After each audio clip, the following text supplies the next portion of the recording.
السلام عليكم ورحمة الله وبركاته. وعليكم السلام ورحمة الله وبركاته. نحمده ونستعينه ونستغفره ونعوذ بالله من شرور أنفسنا ومن سيئات أعمالنا. من يهد الله فلا مضل له ومن يضلل فلا هادي له. ونشهد أن لا إله إلا الله وحده لا شريك له. ونشهد أن سيدنا وحبيبنا ومولانا محمدا عبده ورسوله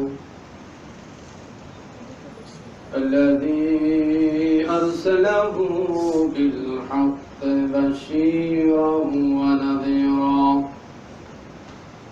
وداعيا إلى الله بإذنه وسراجا منيرا.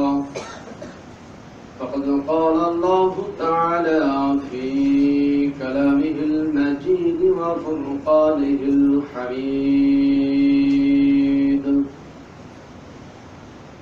মেহরবানি করে সকলেই বলুন আউযু বিল্লাহি মিনাশ শাইতানির রাজীম।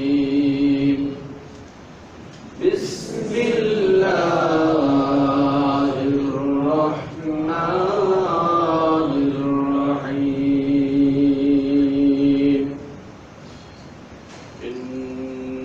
ইন্নাল্লাযীনা ইশতারাউ الكفر بالإيمان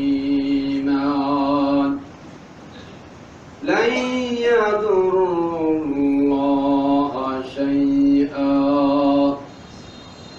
ولهم عذاب أليم. ولا يحسبن الذين كفروا أنما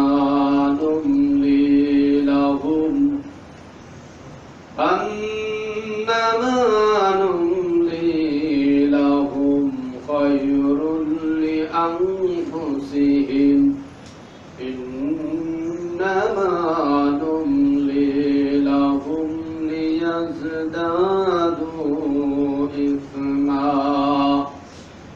ولهم عذاب مهين. صدق الله العظيم وصدق رسوله النبي الكريم ونحن على ذلك من الشاهدين والشاكرين الحمد لله رب العالمين. সম্মানিত মুসল্লিয়ানে কেরাম, পরম শ্রদ্ধেয় পিতার বয়সী মুরব্বিয়ানে ইজাম, যুবক ভাইরা, পর্দার অন্তরালে অবস্থানরত সতী সাধবী, সম্মানিতা মায়েরা, বোনেরা ও মেয়েরা, সকলকে জানাই অন্তরের অন্তঃস্থল থেকে আবার সালাম। আসসালামু আলাইকুম ওয়া রাহমাতুল্লাহি ওয়া বারাকাতুহু। প্রথমে মহান মানিবের দরবারে শুকরগুজার আদায় করছি, যার একান্ত মেহেরবানিতে সময় মতো আমরা জুমার সালাত আদায়ের লক্ষ্যে মসজিদে এসেছি। যে মহান মানিব আমাদেরকে আসার তৌফিক এনায়েত করলেন, তার দরবারে শুকরগুজার আদায় করছি আলহামদুলিল্লাহ। লক্ষ কোটি সালাম বর্ষিত হোক সর্বকালের সর্বযুগের সর্বশ্রেষ্ঠ মহামানব, মজলুম, নিপীড়িত, নির্যাতিত বিশ্ব মানবতার হৃদয়ের স্পন্দন, হতাশাগ্রস্ত মানুষের একমাত্র দিশারি, পথহারা মানুষের একমাত্র পথের কাঁটারি, যারা নীত বিধান মেনে চলে ইহকালে শান্তি, পরকালে মুক্তির 100% গ্যারান্টি, বিশ্বনবী মুহাম্মদুর রাসূলুল্লাহ সাল্লাল্লাহু আলাইহি ওয়াসাল্লামের প্রতি আমরা সকলেই বলছি সাল্লাল্লাহু আলাইহি ওয়াসাল্লাম। দোয়া মাগফিরাত কামনা করছি সেই সমস্ত মুর্তিগানদের জন্য যারা ঈমানের সাথে বিদায় নিয়ে গেছেন। আল্লাহ তাদের সকলকেই ক্ষমা করে দিন, সকলেই বলছে আমিন। পাশাপাশি দোয়া করছি সেই সমস্ত মর্তে মুজাহিদদের জন্য যারা আল্লাহ পাকের এই জমিনে আল্লাহর দ্বীন তথা কোরআনের বিধান প্রতিষ্ঠার জন্য, বাস্তবায়নের জন্য যারা প্রাণান্তকর প্রচেষ্টা চালিয়ে যাচ্ছেন, কোরআনের রঙে যারা নিজেদেরকে রঙিন করার জন্য প্রাণান্তকর প্রচেষ্টা চালাচ্ছেন, তাদের জন্য দোয়া করছি। আল্লাহ পাক তাদের মেধা, যোগ্যতা, দক্ষতা আরো বাড়িয়ে দিন। তাদের কর্মকে, কাজকে আল্লাহ পাক আরো বেগবান করে দিন। আমরা সকলেই বলছি আমিন। সম্মানিত উপস্থিতি, আমরা ধারাবাহিক আলোচনা শুনছি সূরা আলে ইমরান থেকে। দীর্ঘদিন থেকে আমরা এই সূরার উপর আলোচনা শুনছি। গত জুমাতে 176 আয়াত পর্যন্ত আলোচনা হয়েছিল। তারপর থেকে আমরা আলোচনা শুনব বিমাশিয়াতিল্লাহ ইনশাআল্লাহ। আসুন বিতাড়িত মরদুদ শয়তান থেকে আল্লাহ পাকের নিকট আমরা আশ্রয় কামনা করেই শুরু করতে চাই। সকলে আবার পড়ে নিচ্ছি, আউযু বিল্লাহি মিনাশ শাইতানির রাজীম। বিসমিল্লাহির রাহমানির রাহিম। বিতাড়িত মরদুদ শয়তান থেকে আল্লাহ পাকের নিকট আশ্রয় কামনা করছি। পরম করুণাময় দয়ালু আল্লাহ পাকের নামে শুরু করছি। ইন্নাল্লাযীনা ইশতারাকুল কুফরা বিল ঈমান,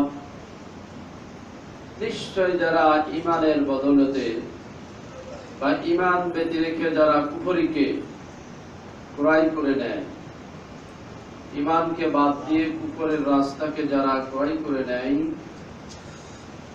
লা ইয়াদুরুল্লাহ শাইয়া, তারা আল্লাহ পাককে ক্ষতি করছে না বা আল্লাহ পাককে কিছুতেই ক্ষতি করতে পারবে না। ওয়ালাহুম আযাবুন আলীম, আর তাদের জন্য রয়েছে কঠিন শাস্তি। আল্লাহ পাক সূরা আলে ইমরানের 177 নম্বর আয়াতে পরিষ্কার জানিয়ে দিলেন যে সত্যকে বাদ দিয়ে যারা গুমরাহির রাস্তাকে ক্রয় করে নেয়, হককে বাদ দিয়ে যারা বাতিলকে পছন্দ করে, ইসলামকে বাদ দিয়ে যারা তাগুতের পথকে অনুসরণ করে, আল্লাহর পথকে বাদ দিয়ে যারা শয়তানের পথকে অনুসরণ করে, তারা আল্লাহকে মোটেও ক্ষতি করতে পারবে না। আর এই সমস্ত ব্যক্তিদের জন্য আছে কঠিন আযাব, শক্ত আযাব রয়েছে। প্রিয় বন্ধুগণ, আল্লাহ পাক এই পৃথিবীতে মানুষ পাঠিয়ে একটা সঠিক পথও পাঠিয়েছে। আল্লাহ পাক মানুষকে গাইডলাইন দিয়েছে কোনটা সঠিক পথ আর কোনটা শয়তানের পথ। এটি যেহেতু বলে দেওয়ার দায়িত্ব আল্লাহ পাক বলে দিয়েছে। এই জন্য কুরআনুল কারীমে তিনি বলেছেন, ওয়ালাল্লাহি কাসদুস সাবিল ওয়া ইন্নাহা জাইর। অসংখ্য বাঁকা পথ, বাঁকা মত আছে, তার ভিতর কোন পথটা সঠিক, কোন পথটা সত্য পথ, এটা বলে দেওয়ার দায়িত্ব কার? আল্লাহ পাকের। এই জন্য তিনি সঠিক পথটা বলে দিয়েছেন। সূরা ফাতিহাতে আমরা সেই দোয়া আল্লাহর কাছে করেছি, ইহদিনাস সিরাতাল মুস্তাকিম। আল্লাহ তুমি আমাদেরকে সোজা সঠিক পথ দেখাও, যে পথটা সঠিক এবং সোজা, জান্নাতের পথ, এই পথটা আমাদেরকে দেখাও। প্রতি রাকাতেই আমরা আল্লাহর কাছে দোয়া করি না? প্রতি রাকাতে দোয়া করছি। সেই সমস্ত লোকদের পথ যারা এই পৃথিবীতে পুরস্কৃত হয়েছে এবং পরকালে যারা পুরস্কৃত হবে, এবং ওই সমস্ত লোকদের পথ নয় যারা অভিশপ্ত এবং পথভ্রষ্ট।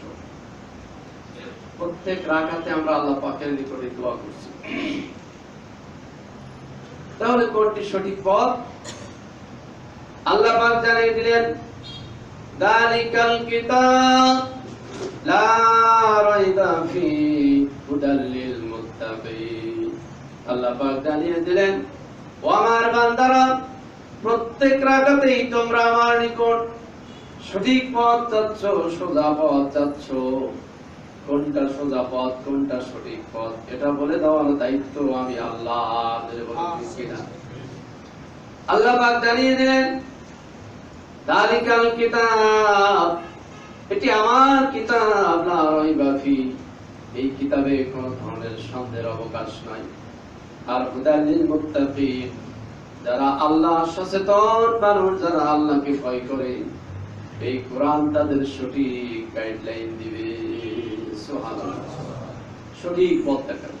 এটাই হলো সঠিক পথ, এটাই হলো সিরাতুল মুস্তাকিম, এটাই হলো জান্নাতের পথ। আল্লাহ পাক আমাদেরকে সোজা রাস্তা দেখিয়েছেন, সোজা পথ বলে দিয়েছেন। এখন গ্রহণ করার দায়িত্ব আল্লাহর না আমাদের? বলেন, আল্লাহ পাক যদি ইচ্ছা করেন তার বান্দাকে সোজা পথ যাতে গ্রহণ করে, এই ব্যবস্থা আল্লাহ করতে পারেন না? পৃথিবীর কোন মানুষ মুশরিক থাকবে না, পৃথিবীর কোন মানুষ কাফের থাকবে না, আল্লাহ যদি ইচ্ছা করে। পারেন কিনা? নাকি সেই ক্ষমতা আল্লাহ নাই? বয়স হয়ে গেছে, ওই জন্য বুড়া হয়ে গেছে সম্ভবত। পূর্ববর্তী উম্মতদেরকে আল্লাহ পাক বিভিন্নভাবে বাধ্য করেছিলেন, সে কথাগুলো কোরআনুল কারিমে এসেছে। কখনো আগুন বৃষ্টি, কখনো পাথর বৃষ্টি, কখনো পাহাড় উপরে তুলে ধরে আল্লাহ পাক তাদের নিকট থেকে অঙ্গীকার দিয়েছিলেন। সেইভাবে আমাদের নিকট থেকেও আল্লাহ পাক অঙ্গীকার দিতে পারেন, সেই ক্ষমতা, সেই অ্যাবিলিটি আল্লাহর আছে। আছে কেন নাই? কিন্তু আল্লাহ পাক বিশ্ব নবীর উম্মত, আল্লাহ নবী দোয়া করেছেন যে আল্লাহ আমার উম্মতদেরকে সরাসরি এইভাবে শাস্তি দিও না।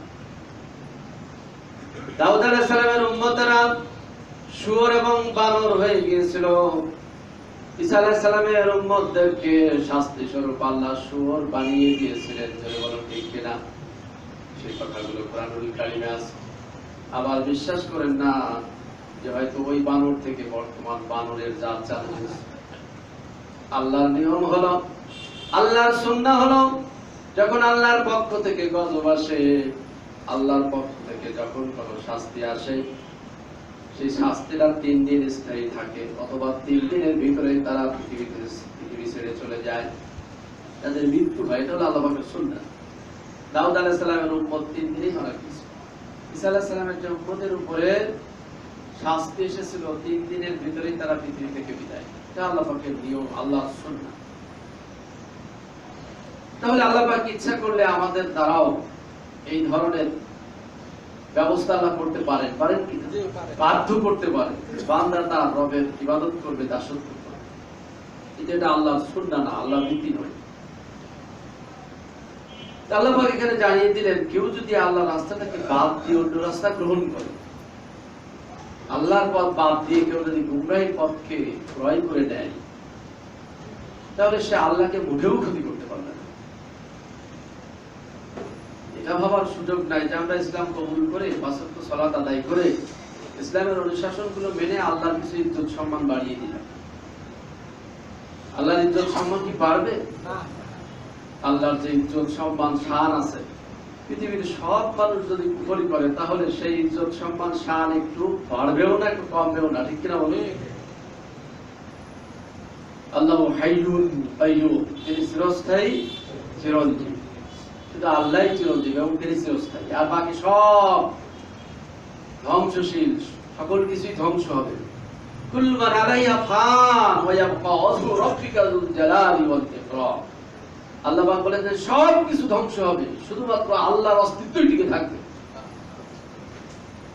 ধীরে ধীরে আমরা তো ধ্বংসের দিকে এগিয়ে যাচ্ছি, ঠিক না? ধীরে ধীরে ধ্বংসের দিকে আমরা এগিয়ে যাচ্ছি। আমাদের মনের অজান্তেই দেখেন আমাদের শরীরের অঙ্গ প্রত্যঙ্গ আস্তে আস্তে কি হচ্ছে? নিস্তেজ হচ্ছে। চুল দাড়ি পেকে যাচ্ছে, আমাদের চামড়া ঢিলা হয়ে যাচ্ছে।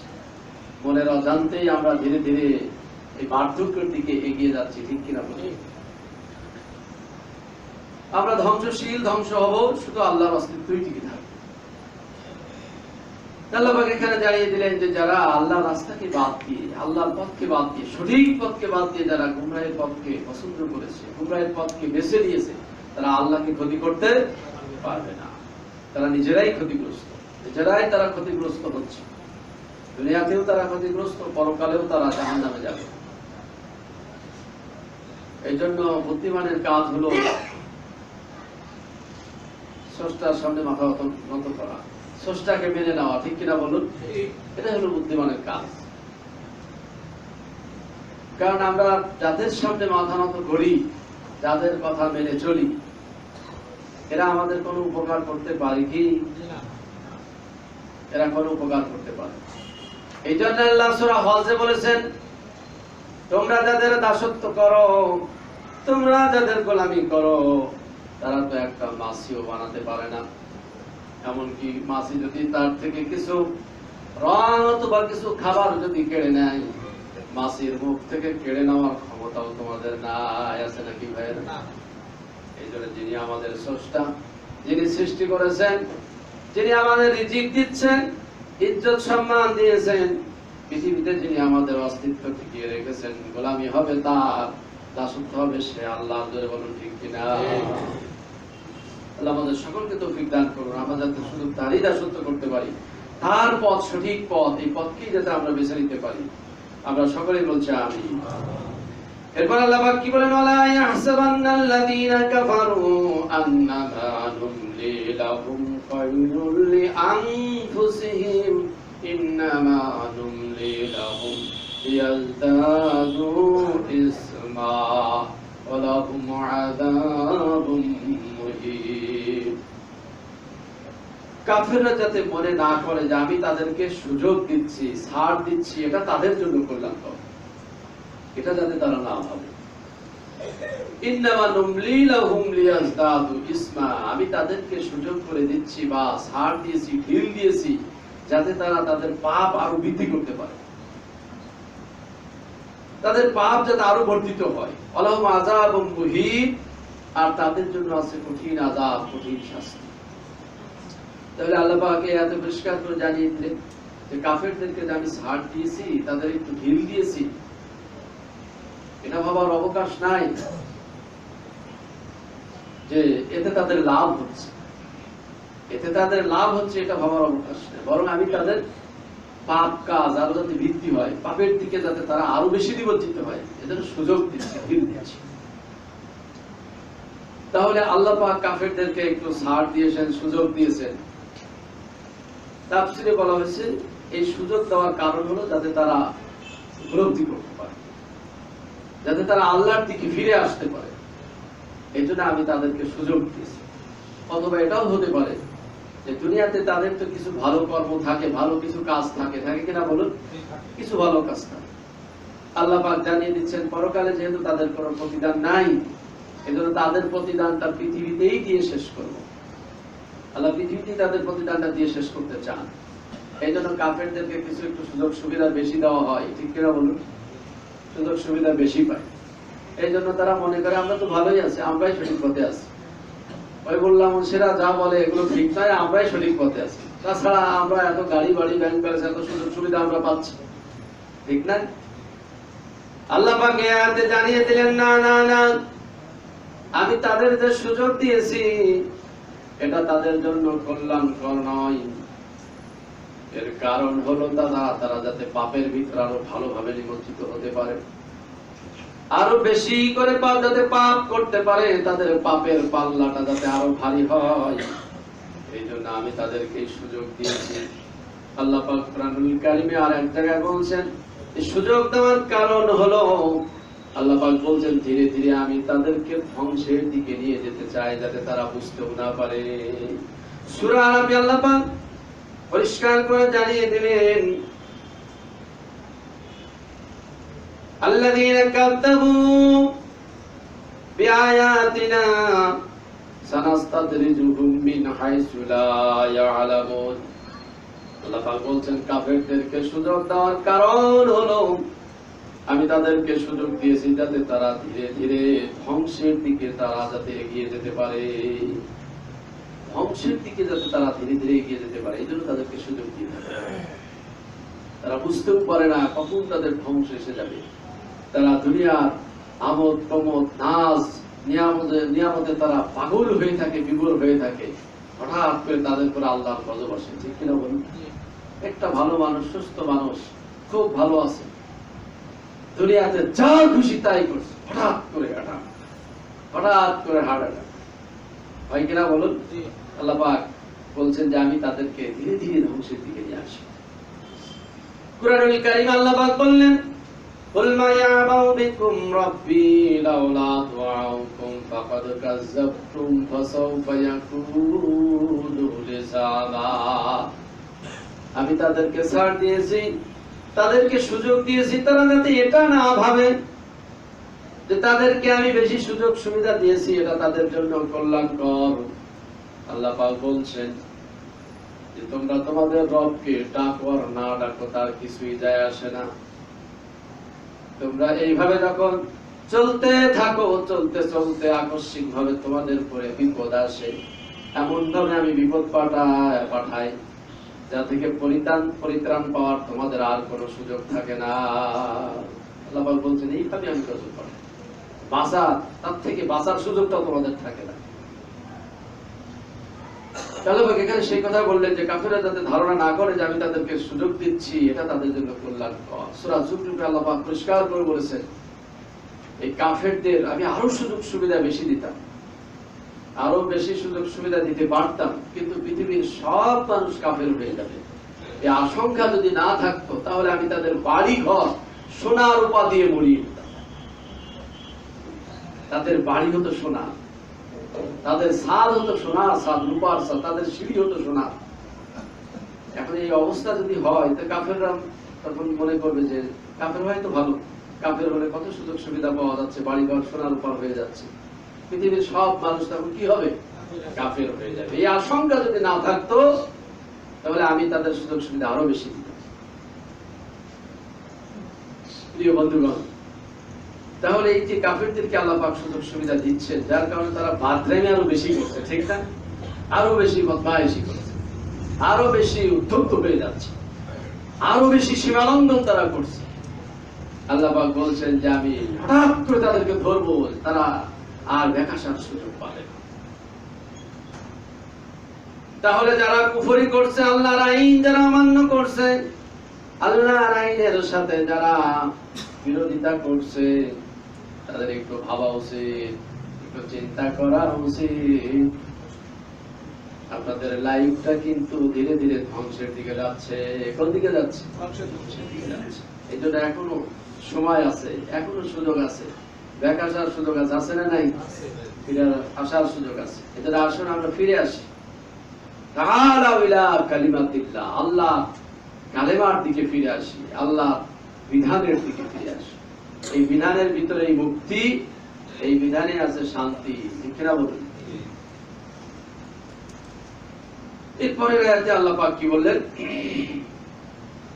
মা কানা আল্লাহু লিয়াযরাল মুমিনিনা আলা মা আনতুম আলাইহি হাত্তা ইয়ামিযাল খাবিসা মিনাত তাইয়্যিব। আল্লাহ পাক বলছেন তিনি এমন নন যে তিনি মুমিনদেরকে যে অবস্থায় আছে সে অবস্থায় ছেড়ে দিবেন, বরং খারাপ থেকে মুমিনদেরকে, অপবিত্রতা থেকে মুমিনদেরকে তিনি আলাদা করবেন, পবিত্র করবেন। আল্লাহ চান মুমিনদেরকে এই খারাপি থেকে, ধ্বংস থেকে আলাদা করতে, পবিত্র করতে চান। তাহলে মুমিনদের উপরে যে বিপদ মুসিবত আসে, বালা আসে, যেটা আমরা উহুদ যুদ্ধের আলোচনায় শুনছি, যে মুমিনদের উপরে এই যে বিপদ মুসিবত, যে বালা, এগুলো আসে কারণটা কি? আল্লাহ পাক চান আমি মুনাফিকদের থেকে ঈমানদারদেরকে আলাদা করতে চাই, কাফেরদের থেকে আমি ঈমানদারদেরকে বাছাই করতে চাই, আলাদা করতে চাই। এটা আমার কৌশল, এটা আমার নীতি। উহুদের যুদ্ধে যে অবস্থা হলো দেখেন, মুনাফিক আর ঈমানদার একাকার হয়ে গেছে। কে মুনাফিক আর কে ঈমানদার শনাক্ত করা যাচ্ছে না, একসাথে মিশে গেছে। আল্লাহ পাক জানিয়ে দিলেন যে আমি এই ঈমানদারদেরকে আলাদা করতে চাই, ঈমানদারদেরকে কাফেরদের থেকে আমি আলাদা করে ফেলতে চাই। এই জন্য আমি তাদের উপরে পরীক্ষা পাঠাই, অথবা তাদেরকে আমি পরীক্ষা নিয়ে থাকি। ওমা কানা আল্লাহু লিয়ুতলিআকুম আলাল গায়ব। আল্লাহ এমন নন যে তিনি মুমিনদেরকে গায়বের খবর জানিয়ে দিবেন। ওয়ালাকিন্নাল্লাহা ইয়াজতাবি মির রাসূলিহি মাইয়াশা। বরং আল্লাহ পাক তার রাসূলদের ভিতর থেকে যাকে পছন্দ করেন তাকে তিনি নির্বাচিত করেন, মনোনীত করেন। মেহেরবানি করে একটু সামনের দিকে গিয়ে আসুন। পিছনের ভাইদেরকে একটু বসার সুযোগ করে দিন, ফাঁকা জায়গাগুলো আপনারা পুরা করে বসুন। আল্লাহ পাক এখানে বলছেন যে তিনি এমন নন যে তিনি মুমিনদেরকে তিনি গায়েবের বিষয়গুলো জানিয়ে দিবেন। তাহলে কে মুনাফিক কে ঈমানদার এই বিষয়টা জানিয়ে দেওয়া হলো গায়েব জানিয়ে দেওয়া। আল্লাহ পাক বলছেন যে তিনি এমনটি নন যে তিনি তোমাদেরকে গায়েবের বিষয়টি জানিয়ে দিবেন। তার নীতি হলো, তার বিধান হলো রাসূলদের ভিতর থেকে কিছু কিছু রাসূলদেরকে তিনি মনোনীত করেন, ওহীর মাধ্যমে তার বিষয়গুলো তিনি জানিয়ে দেন। অতএব তোমাদের দায়িত্ব ফামিনু বিল্লাহি ওয়া রাসূলি, তোমরা আল্লাহ এবং তার রাসূলের প্রতি ঈমান আনবে, এটা হলো তোমাদের দায়িত্ব। গায়েব জানা এটা তোমাদের দায়িত্ব নয়, এটা আমি যাকে মনোনীত করি, আমি যাকে পছন্দ করি তাদেরকে আমি গায়েবের বিষয়গুলো জানিয়ে দিই। কেউ কেউ ধারণা করতো যে আল্লাহ পাক আমাদেরকে জানিয়ে দেন না কেন, কে মুনাফিক, এই বিষয়গুলো পরিষ্কার করে দিলেই তো হয়। কিন্তু দেখেন কোরআনের বিধান হলো এত সুন্দর, যাতে সামাজিক স্বস্তি থাকে, সমাজে যাতে বিশৃঙ্খলা সৃষ্টি না হয়, সমাজে যাতে অশান্তি সৃষ্টি না হয়, এই জন্য আল্লাহ পাক মুনাফিকদের লিস্ট সরাসরি রাসূলকে বলেন নাই, অথবা সরাসরি ঈমানদারদেরকে জানিয়ে দেন নাই। রাসূলকে পরবর্তীতে জানানো হয়েছে কে মুনাফিক কে ঈমানদার, মুনাফিক কতজন আছে, এই লিস্ট আল্লাহ পাক রাসূলকে জানিয়ে দিয়েছে। কিন্তু রাসূল সেটা প্রকাশ করেন নাই, প্রচার করেন নাই। প্রচার করলে কি হতো, সামাজিক বিশৃঙ্খলা সৃষ্টি হতো। ইসলামের বিধানগুলো এত সুন্দর, সামাজিক স্বস্তি যাতে বজায় থাকে, সামাজিক নিরাপত্তা যাতে বজায় থাকে, যার কারণে আল্লাহ রাসূল বলেন নাই।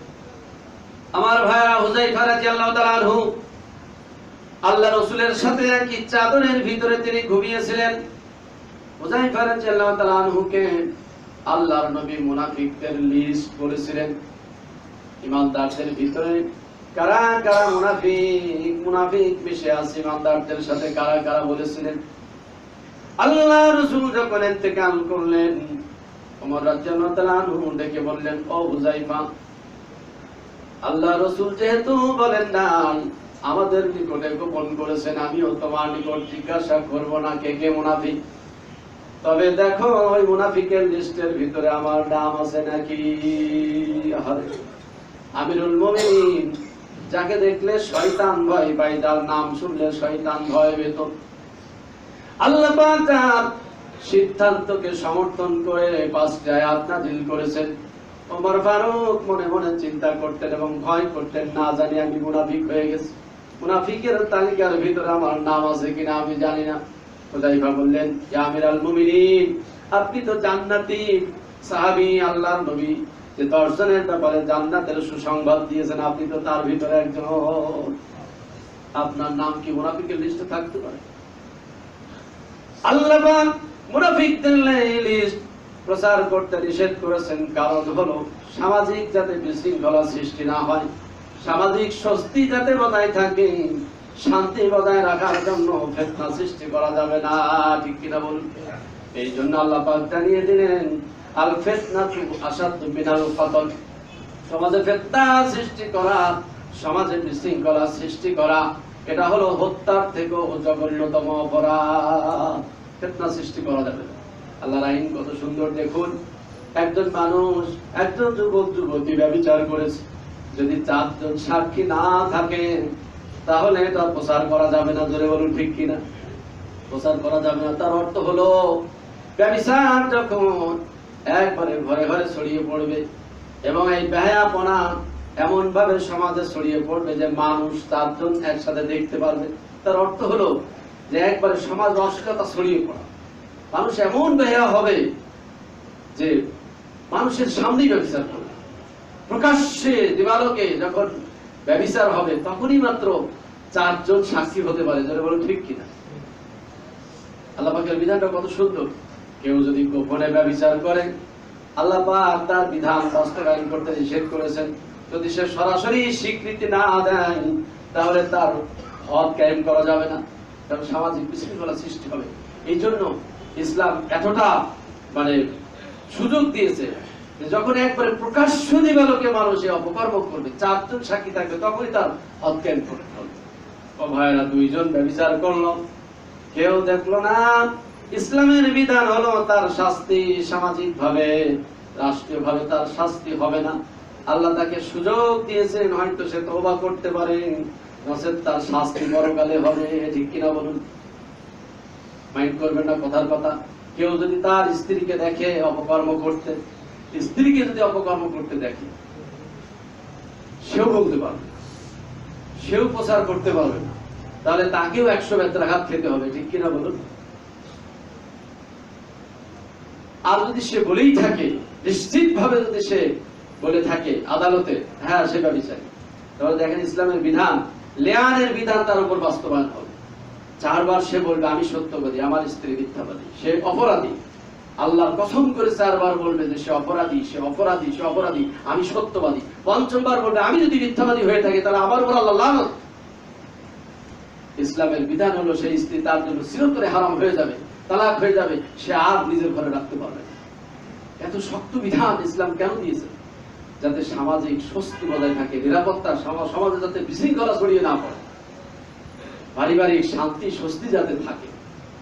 এই জন্য ভাইরা, ফিতনা সৃষ্টি করা হত্যার থেকেও জঘন্যতম অপরাধ। যার কারণে সমাজে কে মুনাফিক আল্লাহ পাক সরাসরি প্রচার করতে নিষেধ করেছেন, বলতে নিষেধ করেছেন। ইমানদারদের ভিতরেই মুনাফিক মিশে থাকে, এটা আল্লাহ পাক কৌশলে আলাদা করেছেন। কিভাবে? কৌশলে আলাদা। সে কৌশলটা কি? জিহাদের মাধ্যমে কৌশলে আল্লাহ পাক এটা আলাদা করতে চেয়েছেন।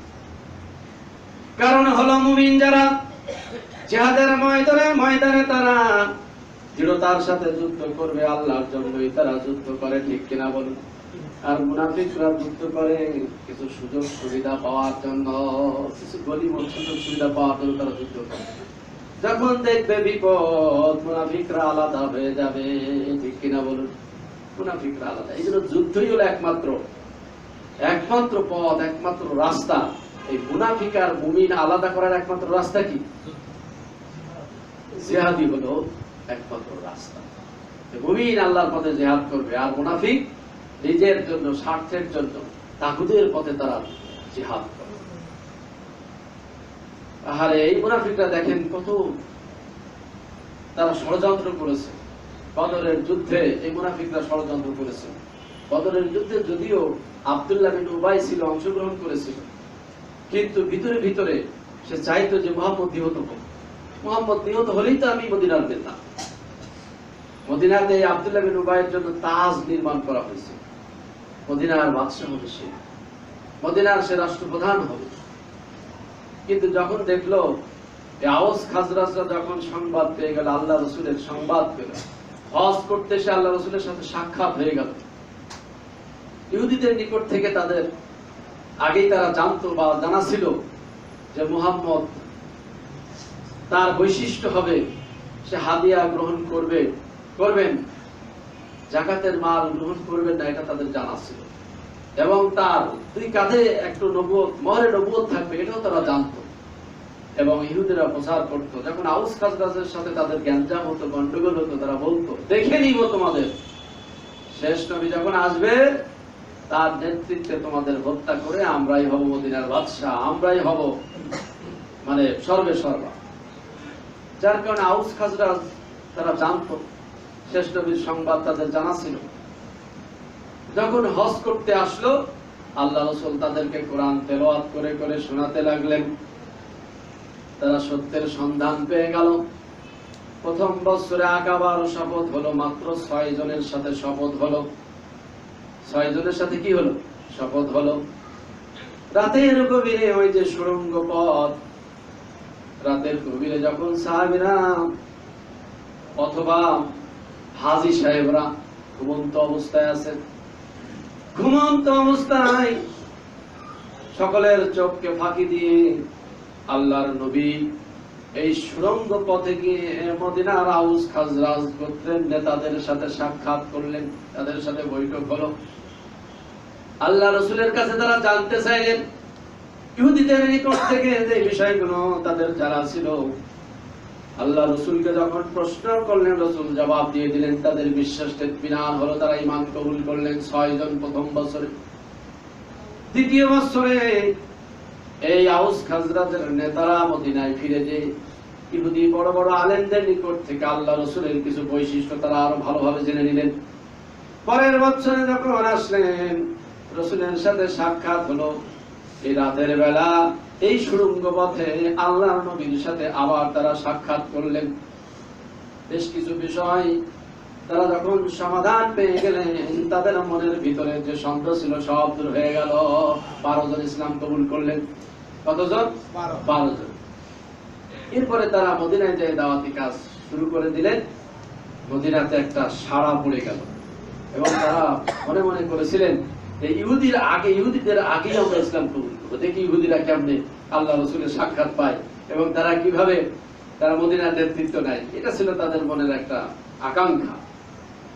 তৃতীয় বছরে যখন আসলো 72 জন, সর্বশেষ 72 জন এই রাতের গভীরে একত্রিত হলেন এবং তারা আল্লাহ রাসূলকে নিয়ে যেতে চাচ্ছেন মদিনাতে। আল্লাহ রাসূল, আমাদের মদিনাতেও নেতা দরকার, মদিনাতে নেতৃত্ব শূন্য নেতা দরকার। আর আপনি যেহেতু নবী, আমরা বিশ্বাস করেছি আপনি মক্কাতে এত কষ্ট করেন, আর কষ্টের দরকার নাই, আমাদের মদিনাতে চলে আসুন। কিন্তু রাসূল বললেন, না না না, তোমাদের এই মুখের কথায় আমি হিজরত করে যেতে পারি না। আমার চাচা আব্বাসের সাথে তোমাদের কথা হবে। আব্বাসের সাথে, তখন আব্বাস রাদিয়াল্লাহু তাআলা আনহু ইসলাম কবুল করেন নাই, কিন্তু চাচাকে এত ভালোবাসেন, এত বিশ্বাস করেন, আর চাচা নবীকে এত স্নেহ করেন, এত ভালোবাসেন। এই জন্য আল্লাহর নবী বললেন, আমার চাচা আব্বাসের সাথে আগে তোমাদের বৈঠক হবে, তারপরে সিদ্ধান্ত আমি যাব কি যাব না। আমার চাচাই সিদ্ধান্ত দিন। ও ভাইরা, রাতের আধারে সমস্ত হাজী সাহেবদের চোখকে ফাঁকি দিয়ে, মক্কার বড় বড় নেতাদের চোখকে ফাঁকি দিয়ে আল্লাহর নবী এই আউস খাজরাজের বড় বড় নেতাদের সাথে রাতের বেলা বৈঠক করলেন। তারা আল্লাহর রাসূলকে নিয়ে যেতে চান। আব্বাস রাদিয়াল্লাহু তাআলা আনহু তাদের বক্তব্য শুনে বললেন, ও মদিনার বড় বড় নেতারা, শোনো, তোমরা সিদ্ধান্ত নিয়েছো আমার ভাতিজাকে তোমরা মদিনায় নিয়ে যাবে, কিন্তু এর ফলাফল কি হবে তোমরা কি জানো নাকি? রেজাল্ট কি তোমরা কি জানো? তোমরা তো বুঝতে পারছো না, গোটা আরব যে তোমাদের বিপক্ষে চলে যাবে। আমার ভাতিজাকে নেওয়া মানে আগুনে ঝাঁপ দেওয়া। তোমরা বিষয়টা আগে ভালো করে চিন্তা করেছো কি? তখন তাদের মাথা ঘুরে গেল। সত্যি তো তাই, এই বিষয়টা তো আমরা ইতিপূর্বে কখনো ভাবি নাই যে এর পরিণতি আমাদের কি হবে। গোটা আরব, জাহান, রোম, পারস্য সব একদিকে চলে যাবে, এই মদিনার বিরুদ্ধে চলে যাবে। তখন তারা পরস্পরে পরামর্শ করে সিদ্ধান্ত নিল যে আমরা রাসূলের জন্য জীবন দিব, অর্থ দিব, সবকিছু কুরবানি করতে রাজি। তখন তারা বলে দিলেন যে আমরা আমাদের জীবন জান মালকে যেভাবে হেফাজত করি, আমরা রাসূলকে সেভাবেই হেফাজত করি। আব্বাস রাদিয়াল্লাহু তাআলা আনহু বললেন যে হ্যাঁ, তাহলে তোমরা এখন নিয়ে যেতে পারো, আমার ভাতিজাকে আমরা তোমাদের কাছে এবার ছাড়তে পারি। মদিনার আনসাররা বললেন, ইয়া রাসূলুল্লাহ, ইয়া হাবিবাল্লাহ, আমরা আপনার জন্য স্যাক্রিফাইস করব, আপনার জন্য জীবন দিব, অর্থ দিব, কিন্তু প্রতিদানে আমরা কি পাবো? আল্লাহ পাক আয়াত নাযিল করে জানিয়ে দিলেন, ইন্নাল্লাহা আশতারা মিনাল মুমিনিনা আনফুসাহুম ওয়া আমওয়ালাহুম বিআন্না লাহুমুল জান্নাহ। আল্লাহ পাক জানিয়ে দিলেন, মুমিনদের জান আর মালের বিনিময়ে আল্লাহ পাক মুমিনদের জান্নাত দিয়ে দিবেন। জোরে বলুন সুবহানাল্লাহ। আল্লাহর নবী যখন এই ঘোষণা দিলেন, আনসাররা বলেন, আর কিছু চাই না, আমাদের জান মাল আমরা সব আল্লাহর জন্য বিক্রি করে দিয়েছি।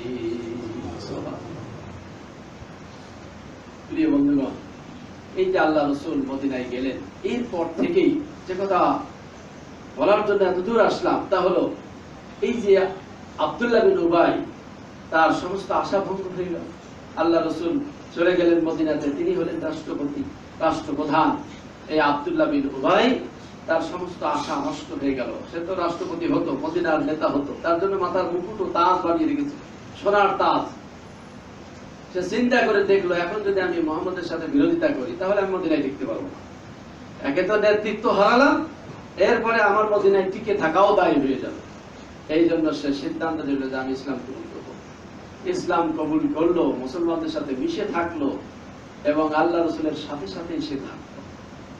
এই মুনাফিক আল্লাহ রাসূলের একবারে পিছে পিছে থাকতো, সব সময় কাছে কাছে থাকতো এবং নামাজের শেষে এসে দাঁড়িয়ে বলতে, এখন দিনের নবী মুহাম্মদ তোমাদের উদ্দেশ্যে বক্তব্য দিবে, মনোযোগের সাথে শোনো। চিন্তা করেছে এই আব্দুল্লাহ বিন উবাই শুধু তাই নয়, বদরের যুদ্ধে হারে, বদরের যুদ্ধে তার কিছু অবদানও ছিল, যুদ্ধ করেছে সে, মুসলমানদের পক্ষে সে যুদ্ধ করেছে। এবং আল্লাহ রাসূল রাতের বেলা ওই যে যখন বদরে যখন গ্রেফতার হলো মক্কাবাসীরা, বন্দী হলো, তার ভিতরে আল্লাহ রাসূলের চাচা আব্বাস রাদিয়াল্লাহু তাআলা ছিলেন। যেহেতু তিনি মক্কার নেতা, বাধ্য হয়ে তাকে যেতে হয়েছে যুদ্ধে বন্দী হয়েছে, শক্ত করে বাঁশপোড়া দিয়ে বাধা হয়েছে, লাল টকটকে মানুষ। এই আব্বাস রাদিয়াল্লাহু তাআলা তার হাতগুলো একটু মোটা সোটা মানুষ ছিলেন, যখন বেঁধেছে হাতগুলো মনে হচ্ছে যে একবারে কেটে যাচ্ছে। আল্লাহ রাসূল সারা রাত তিনি সেই আরিসের ভিতরে তিনি পায়চারি করছিলেন আর তিনি কাঁদছিলেন। আব্বাস রাদিয়াল্লাহু তাআলা আনহু এবং সাহাবীরা অর্থাৎ মক্কার কাফেররা যখন ক্রন্দন করছিলেন, আল্লাহ রাসূল সহ্য করতে পারছিলেন না, কারণ সবাই তো আত্মীয়, ঠিক না? সবাই তো আত্মীয় স্বজন। রাসূল সারা রাত পায়চারি করছিলেন আর কাঁদছিলেন। সেই সময় আব্দুল্লাহ বিন উবাই রাসূলের পাশেই ছিল এবং সে রাসূলের চোখের পানিও মুছে দিয়েছিল। আল্লাহ রাসূল, আপনি কেঁদেন না, আপনার চোখের পানি আমার সহ্য হয় না। আহারে, এই আব্দুল্লাহ বিন উবাই যখন মারা গেল, আল্লাহ রাসূল জানাজা পড়াবেন, এমন সময় আল্লাহ পাক বললেন, ওয়ালা তুসাল্লি আলা আহাদিন মিনহুম, তাদের ভিতর থেকে আপনি এই মুনাফিকদের জন্য আর জানাজার নামাজ পড়বেন না, আল্লাহ নিষেধ করে দিলেন। তাফসীরে এসেছে আব্দুল্লাহ বিন উবাইয়ের ছেলে আব্দুল্লাহ, সে কিন্তু পাকা মুসলমান ছিল। আল্লাহর নবীর কাছে আবেদন করলেন, ইয়া রাসূলুল্লাহ, ইয়া হাবিবাল্লাহ, আমার বাবা মুনাফিক ছিল আমি জানি, কিন্তু আমি তো তার সন্তান, আমি চাই সে জান্নাতে যাক। আপনি যদি তার জামাটা দেন, আপনার জামা দিয়ে কাফন দিব। আপনি যদি তার জানাজা পড়িয়ে দেন, আমার বিশ্বাস আল্লাহ তাকে মাফ করে দিবে। আর সন্তান তো বাবার প্রতি দরদ আছে না নাই? আছে। সন্তান বাবার প্রতি দরদ। আল্লাহ রাসূল আব্দুল্লাহর কথা মোতাবেক তিনি জানাজার নামাজে দাঁড়িয়ে গেলেন। পিছনের দিক থেকে ওমর রাদিয়াল্লাহু তাআলা টেনে ধরেছেন, ইয়া রাসূলুল্লাহ, কি করছেন আপনি? এই আব্দুল্লাহ বিন উবাই এই ক্ষতি করেছে, আপনাকে হত্যা করার ষড়যন্ত্র করেছে, বিভিন্নভাবে আপনাকে কষ্ট দিয়েছে। বনি মুস্তালিক যুদ্ধ থেকে ফেরার সময় সে ঘোষণা দিয়েছিল, এই মদিনা থেকে ইতরদেরকে বের করে দিব। এই মানিদেরকে অসম্মান করা, এই ইতরদেরকে মদিনা থেকে বের করে দিব। যার কারণে আব্দুল্লাহ মদিনার গেটে দাঁড়িয়ে গেল এবং বলল যে ক্ষমা না চাওয়া পর্যন্ত, আল্লাহ রাসূলের কাছে ক্ষমা, ইমানদারদের কাছে ক্ষমা না চাওয়া পর্যন্ত মদিনায় ঢোকা তোমার বন্ধ। বাধ্যই আব্দুল্লাহ বিন উবাই সে ক্ষমা চেয়েছিল, তারপরে মদিনায় ঢোকার পারমিশন পেয়েছিল। এই মুনাফিক যখন মারা গেল, আল্লাহ রাসূল তখন তার জানাজায় দাঁড়িয়ে গেলেন। আল্লাহ রাসূল বলছেন, আল্লাহ পাক আমাকে এখনো নিষেধ করেন নাই, দাঁড়িয়ে গেছে। ওমর রাদিয়াল্লাহু তাআলা রাগ করে দূরে দাঁড়িয়ে আছে, পড়বো না। দেখেন রাসূলের আনুগত্য করছেন, দূরে দাঁড়িয়ে আছে।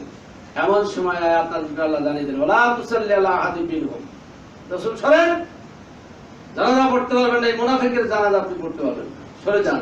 ওয়ালা তাকুম আলা কবরিহি, এরপর থেকে আপনি তাদের কবরের পাশেও দাঁড়াবেন না। আল্লাহ ধমকের স্বরে বলে দিলেন। এরপর থেকে আল্লাহ রাসূল আর কোন মুনাফিকের জানাজা পড়েনি, তাদের জন্য দোয়া করেন।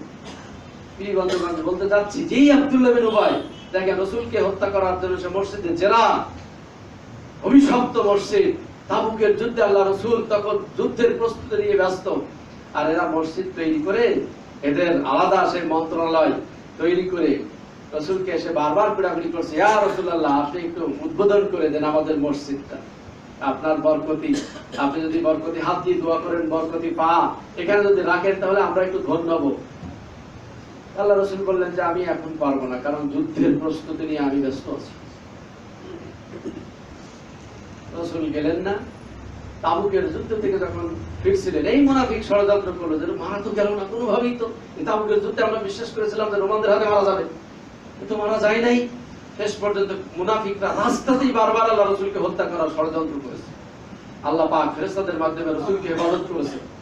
প্রতিমধ্যে এসে মদিনা থেকে কিছু দূরত্বে এসে আল্লাহ রাসূল যখন গাছের নিচে বসে বিশ্রাম নিচ্ছেন, এমন সময় আল্লাহ পাক আয়াত নাযিল করে জানিয়ে দিলেন, ও নবী, ওর অভিশপ্ত মসজিদ, ওই মসজিদটা তৈরি করা হয়েছে মুসলমানদেরকে হত্যা করার জন্য, আপনাকে হত্যা করার জন্য ওই মসজিদটা, ষড়যন্ত্রমূলক ওই মসজিদটা তৈরি করা হয়েছে। আপনি ওখানে যাবেন না এবং ওটা জ্বালিয়ে দিন। আল্লাহ রাসূল আলীকে বললেন, যাও একদল বাইরে নিয়ে ওই মসজিদটা জ্বালিয়ে পুড়িয়ে দাও, অভিশপ্ত মসজিদ। আল্লাহ রাসূল যখন নির্দেশ দিলেন, সাহাবীরা এসে ওই মসজিদটা জ্বালিয়ে দিলেন। এমনই অভিশপ্ত জায়গা তাফসীরে এসেছে, সেখানে পরবর্তীতে কোন সাহাবী ঘর তুলেছিলেন, কিন্তু তার সন্তানও হয় নাই। পাখিরা ওখানে বাসা বাঁধত, কিন্তু পাখিদের বাচ্চা হতো না। এখনো সেই জায়গাটা চিহ্নিত করা আছে, অভিশপ্ত জায়গা। তাহলে যেটা বলতে যাচ্ছে যে এই হিংসা বশত যে মসজিদ গুলো তৈরি হয়, এইগুলো আসলে মসজিদ নয়, এটা হলো অভিশপ্ত জায়গা। এটা মসজিদের জেরা, আপনারা বলো ঠিক না? প্রিয় বন্ধুগণ, এই জন্য মসজিদ হবে তাকওয়ার ভিত্তিতে। মসজিদ কিসের ভিত্তিতে? তাকওয়ার ভিত্তিতে মসজিদ তৈরি করতে হবে। এতদূর আসার আমার একটাই উদ্দেশ্য, সেটা হলো যে মুনাফিকরা বিভিন্ন ভাবে আল্লাহ রাসূলকে হত্যা করার ষড়যন্ত্র করেছে। তারপরেও দেখেন রাসূল মুনাফিকদের নাম সরাসরি ঘোষণা করেন নাই, ঠিক কিনা বলুন? ঘোষণা করলে একটা সামাজিক বিশৃঙ্খলা হতো, সামাজিক অশান্তি তৈরি হতো, যার কারণে আল্লাহ রাসূল মুনাফিকদের নাম ঘোষণা করেন নাই। এই জন্য ভাইরা, আমাদের সমাজে মুনাফিক আছে না নাই? আছে। এই জন্য কোন মানুষকে খারাপ কিছু দেখলেই তাকে মুনাফিক বলা যাবে না। মুনাফিক বলে ডেকে সমাজে অশান্তি করা যাবে না। যাবে না, একসাথেই বসবাস করতে হবে। এমনকি মুনাফিকরা মারা গেলে তাদের জানাজাও করতে হবে, মাটিও দিতে হবে। ইসলামের বিধানগুলো এত সুন্দর, এই জন্য সামাজিক বিশৃঙ্খলা যাতে সৃষ্টি না হয় সেদিকে খেয়াল রাখতে হবে। আল্লাহ পাক এখানে সেই কথাই বললেন যে মুনাফিকদের থেকে ঈমানদারদেরকে তিনি কি করতে চান? আলাদা করতে চান। এটা আল্লাহ পাকের, এটা হলো সুন্নাহ, আল্লাহর নীতি, যে মুমিনদেরকে এই অবস্থায় তিনি রাখতে চান না। কারণ মুমিনদের সাথে এই মুনাফিক মিশে একাকার হয়ে গেছে। এই জন্য আল্লাহ পাক মুনাফিকদের আলাদা করার জন্য কি করলেন? জিহাদের ব্যবস্থা করলেন, ঠিক না? ওদের জন্য আল্লাহ পাক একটু শাস্তি দিলেন, পরীক্ষা আসলো। এই পরীক্ষা আসার কারণে মুনাফিকরা সব কি হয়ে গেল? সব আলাদা। কে মুনাফিক কে ঈমানদার এটা শনাক্ত করা সম্ভব হলো। আল্লাহ পাক এখানে সেই কথাই বলেছেন যে তারা বলছিল যে আল্লাহ বলে দিলেই তো হয়, বলে দিলেই তো এই বেটা মুনাফিক, এই বেটা মুমিন। আল্লাহ পাক এতে জানিয়ে দিচ্ছেন এটা আল্লাহর কাজ নয়। গায়েবের বিষয়টা জানিয়ে দেওয়া এটা আল্লাহর কাজ নয়।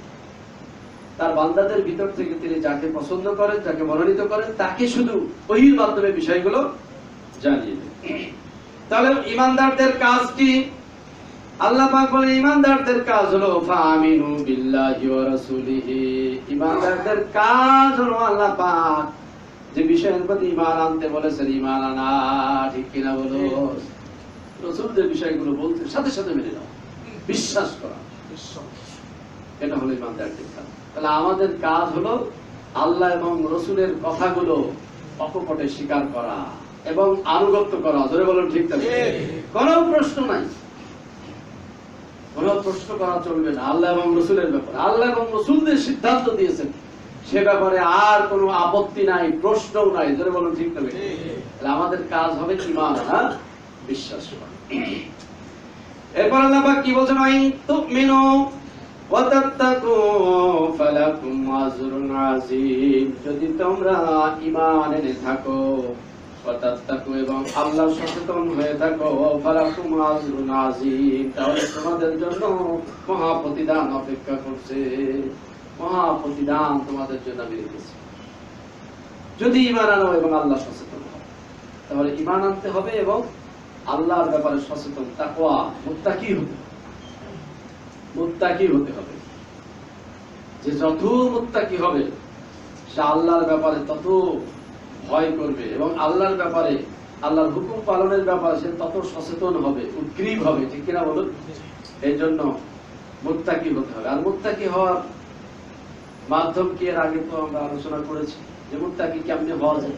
মুত্তাকি হওয়ার মাধ্যম হলো বেশি বেশি কোরআন পড়া এবং সঠিক জ্ঞানগুলো দিয়ে মেমোরি কি করা, জ্ঞান অর্জন করা। সুন্নাহ পড়া, সেগুলো আয়ত্ত করা এবং মেমোরি লোড করা। বিজ্ঞানের বিষয়গুলো জানা বোঝা, এরপরে বাস্তবতার আলোকে বিষয়গুলো জানা বোঝা, পৃথিবী ভ্রমণ করে আল্লাহ পাকের নিদর্শনগুলো দেখা এবং এই মেমোরি লোড করা। তাহলে কি হবে? আপনার কমন সেন্স কৌশিত হবে, কমন সেন্স জাগ্রত হবে, তখন সত্য মিথ্যার পার্থক্য করা সম্ভব হবে। এটা হলো মুত্তাকি হওয়ার রাস্তা। কিন্তু আমরা তো এখন মুত্তাকি হয়ে ওই যে জিকিরের মাধ্যমে, কল পরিষ্কারের মাধ্যমে মুত্তাকি, যার কারণে আর হচ্ছে না, কিছুই হচ্ছে না। তাহলে এটা জ্ঞানের সাথে সম্পৃক্ত। কিসের সাথে? জ্ঞানের সাথে সম্পৃক্ত। হার্টটা জ্ঞানের সাথে সম্পৃক্ত নয়। পৃথিবীর সব ডাক্তার এখন একমত যে হার্টের কাজ হলো শুধুমাত্র রক্ত পাঞ্চ করা। কি করা? রক্ত পাঞ্চ করা। শরীর থেকে যে দূষিত রক্তগুলো আসে সেগুলো পাঞ্চ করে সেগুলো ফুসফুসে পাঠিয়ে দেওয়া, ফুসফুস কার্বন ডাই অক্সাইড গুলো বের করে দেয়, আর যে অক্সিজেন আমরা বাইরে থেকে নিচ্ছি ফুসফুস সেটাকে হার্টে দিচ্ছে, হার্ট সেটা গোটা শরীরে সেটা পাঞ্চ করে পাঠিয়ে দিচ্ছে। এই রক্তের মাধ্যমেই অক্সিজেন গোটা শরীরে পৌঁছে যাচ্ছে, আমরা বেঁচে আছি, আমাদের শরীরের সব টিস্যুগুলো বেঁচে আছে। এটা বলেন ঠিক না? এটা হলো হার্টের কাজ। কিন্তু জ্ঞানের সাথে সম্পৃক্ত কি? ব্রেন, কল হলো জ্ঞানের সাথে সম্পৃক্ত। এখন কলটাকে আমরা নিয়ে চলে গেছি অন্য জায়গায়। এটা বলেন ঠিক না বেঠি? যার কারণে কলবার পরিষ্কার হচ্ছে। কল তো পরিষ্কার করতে হবে জ্ঞান দিয়ে। কি দিয়ে? জ্ঞান দিয়ে কল পরিষ্কার করতে হয়। কল তো আর জিকিরে পরিষ্কার হয় না। বিষয়গুলো একটু মাথায় রাখতে হবে। আল্লাহ পাক এখানে জানিয়ে দিলেন যদি তোমরা ঈমান আনতে পারো। এখন ঈমানের বিষয়টা আমাদের সমাজে যেটা প্রচলিত এবং প্রতিষ্ঠিত, কালেমা মুখে উচ্চারণ করা, অন্তরে বিশ্বাস করার, বাস্তবে আমল করা, ধরে বলুন ঠিক কিনা? এটা হলো ঈমান। ঈমানের সংজ্ঞা মারাত্মক ভুল। কারণ আমরা জানি যে বিষয়ে জ্ঞান থাকে না সেই বিষয়ে বিশ্বাস শূন্য থাকে। কি থাকে? বিশ্বাস শূন্য থাকে। তাহলে জ্ঞান যোগ বিশ্বাস, আগে জ্ঞান অর্জন তারপরে বিশ্বাস। তাহলে কোরআনুল কারীমের একটু যে জ্ঞান অর্জন করা এবং বিশ্বাস করা, এর নাম কি? ঈমান। আর ঈমানের দাবি অনুযায়ী আমল। কারণ আমাদের ঈমানও গঠন হয়নি, আপনারা মাইন্ড করবেন না। আমরা ঈমানের খাতায় মনে নামই উঠি, কারণ আমরা কোরআনুল কারীমের সব জ্ঞান অর্জন করতে পারি নাই। পেরেছি কি? হতাশার কারণে আমরা তো চেষ্টা করছি। তালেব ইলম নাকি? তালেব ইলম থাকা অবস্থায় মরলে আর চিন্তা নেই। আল্লাহ রাসূল বলেছেন কেউ যদি তালেব ইলম থাকে এই অবস্থায় যদি মারা যায় একবারে বিনা হিসাবে কি শহীদ দর্শন পেয়েছে। এদের টেনশন করার কোনো কারণ নাই। ঈমান আমরা গঠন করার কি করছি? চেষ্টা করছি। তাহলে দেখেন কোরআনুল কারীমের কিছু আয়াতের প্রতি বিশ্বাস করা, কিছু আয়াতকে অস্বীকার করা। আল্লাহ পাক বলেন এই অবস্থা হলে দুনিয়াতে তো তোমাদের মার খেতেই হবে, লাঞ্ছনা, আর পরকালে জান্নাত পাবো না। পরকালে তোমাদেরকে আযাবে জাহান্নাম। কোথায়? জাহান্নাম। তাহলে কোরআনুল কারীমের A to Z আয়াতের উপরে বিশ্বাস করতে হবে। ঠিক কিনা বলো? তাহলে আগে জ্ঞান লাগবে, সকল আয়াতের জ্ঞান লাগবে এবং বিশ্বাস লাগবে। এর নাম হলো ঈমান। আর ঈমানের দাবি অনুযায়ী আমল হবে। আচ্ছা বলুন, এখন আমাদের ঈমান কি গঠন হয়েছে? যদি জিজ্ঞাসা করি যে কোরআনুল কারীমের একবার প্রথম থেকে শেষ পর্যন্ত আমরা কয়জন জ্ঞান অর্জন করতে পেরেছি? সকল আয়াতের প্রতি আমরা কয়জন স্টাডি করেছি, পড়াশোনা করেছি এবং বুঝেছি? দেখা যাচ্ছে 1% 2% এসে যাবে। তবে আল্লাহর মেহেরবানি আমার মুসলিমরা আরো একটু বেশি। যেহেতু 1 বছর ধরে আমি ক্লাস নিয়েছি, আপনারা এখন শুরু করছেন, ইসলামের মূল নীতিমালাগুলো আপনারা শিখে ফেলেছেন।